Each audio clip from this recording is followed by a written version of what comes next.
Bantam Doubleday Dell Audio Publishing presents May There Be a Road by Louis L'Amour. Making it the hard way.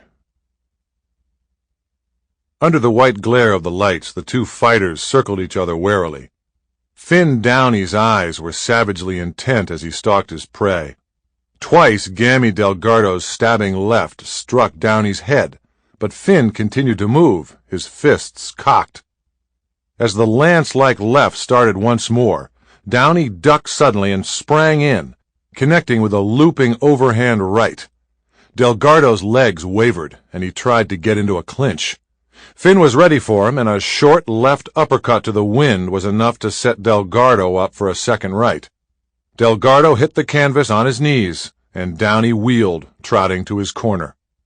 Gammy took 9 and came up. His left landed lightly 3 times as Downey pushed close. Then Finn was all over the game Italian, punching with both hands. Gammy staggered, and Finn threw the high right again. He caught Delgardo on the point of the chin, and the Italian hit the canvas out cold. Jimmy Mullaney had Finn's robe ready when he reached the corner. "That's another one, kid," Mullaney said. "Keep this up and you'll go places." Downey grinned. He was a solidly built fellow, brown and strong with dark curly hair. When the crowd broke into a roar, he straightened to take a bow. Then he saw the cheers were not for him. 3 men were coming down the aisle, the one in the lead a handsome young fellow in beautifully fitting blue gabardine. His shoulders were broad, and as he waved at the crowd, his teeth flashed in a smile. "Who's that?" Finn demanded. "Some movie actor?" "That?" Mullaney said, startled. "Why, that's Glenn Gurney, the middleweight champion of the world." "Him?" Downey's amazed question was a protest against such a man even being a fighter, let alone the champion of Downey's own division. "Well, for the love of Mike. And I thought he was tough." Gurney looked up at Finn with a quick smile. "How are you?" he said pleasantly. "Nice fight?" Sudden antagonism surged to the surface in Finn. He stepped down from the ring and stood beside Gurney. So this was the champ. This perfectly groomed young man with the smooth, easy manner, without a scar on his face. Why, the guy was a dude. "I stopped him in the 3rd, like I'll do you," Downey blurted. Mullaney grabbed his arm. "Finn, shut up." Boiling within Finn Downey was a stifled protest against such poised and sure fellows who got all the cream of the world, while kids like himself fought their way up, shining shoes or swamping out trucks. Gurney's smile was friendly, but in his eyes was a question. "Maybe we will fight someday," he agreed, affably enough. "But you'll need some work first. If I were you, I'd shorten up that right hand." Eyes blazing, Downey thrust himself forward. "You tell me how to fight? I could lick you the best day you ever saw." He started for Gurney, but Jimmy grabbed him again. "Cut it out, kid. Let's get out of here." Gurney stood his ground, his hands in his pockets. "Not here, Downey. We fight in the ring. No gentleman ever starts a brawl." The word gentleman cut Finn like a whip. With everything he had, he swung. Gurney swayed, and the blow curled around his neck as men grabbed the angry Downey and dragged him back, and the champ had not even taken his hands from his pockets. Mullaney hustled Downey to the dressing room. Inside, Jimmy slammed the door and turned on him. "What's got into you, Finn? You off your trolley? Why jump the champ of all people? He'd tear your head off in a fight, and besides, he's a good guy to have for a friend." Downey closed his ears to the tirade, all the more irritated because there was justice in it. He showered, then pulled on his old gray trousers and his shirt. Getting his socks on, he worked the tip of the sock down under his toes so that no one could see the hole. He was angry with himself, yet still resentful. Why did a guy like Gurney have to be champion? Well, anyway, when they fought, he would put his heart into it. The fight game must be going to the dogs, or no snob like Glenn Gurney could ever hold a title. Of course, there were ways of getting there by knocking over a string of hand-picked setups. That, however, meant money and the right sort of connections. With money improving the challenger's odds, no wonder Gurney was champ. Mullaney pulled out bills and paid him $80. "That's less my cut and the 20 you owe me, okay?" Sure. Finn stuffed the bills into his pocket. Jimmy Mullaney hesitated. Listen, Finn, you've got the wrong idea about Gurney. The champ's a good egg. He never gave anybody a bad break in his life. Downey thrust his hands in his pockets. He's got a lot of nerve telling me how to throw a right.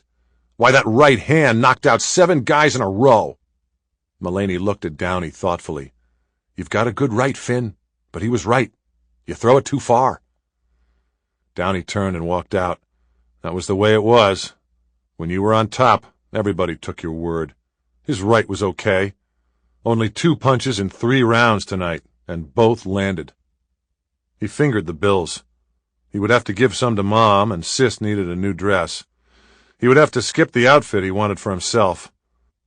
His thoughts shifted back to the immaculate Glen Gurney, and he set his jaw angrily. Just let him get some money. He'd show that dude how to dress. That wouldn't be easy, but nothing in his life had been easy. From earliest childhood, all he could remember were the dirty streets of a tenement district, fire escapes hung with wet clothing, stifling heat and damp, chilling cold. Never once could he recall a time when he'd had socks or shoes without holes in them. His father, a bricklayer, had been crippled when Finn was 7, and after that the struggle had been even harder. His older brother now was a clerk for a trucking firm, and the younger worked in the circulation department of a newspaper.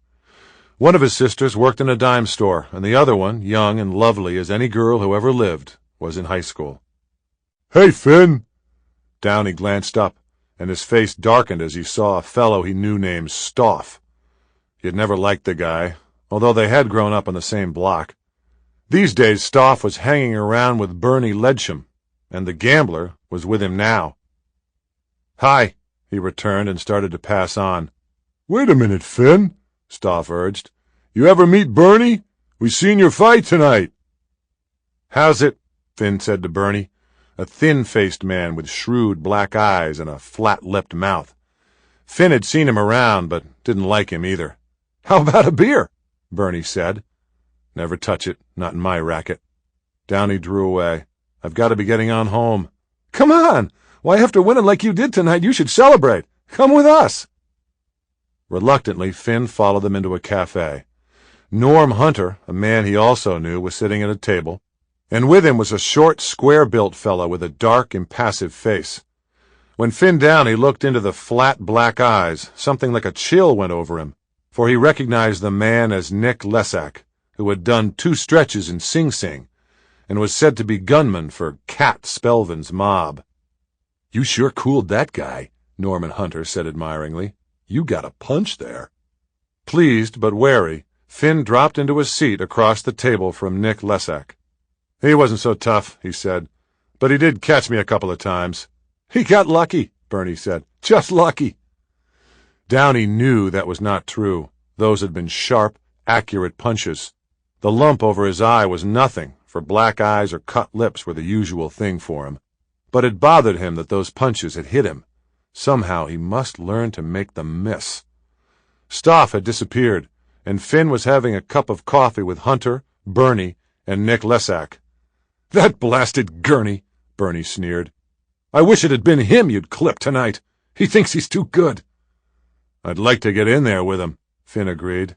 "Why not?" Bernie asked, shrugging. "Cat could fix it, couldn't he, Nick?"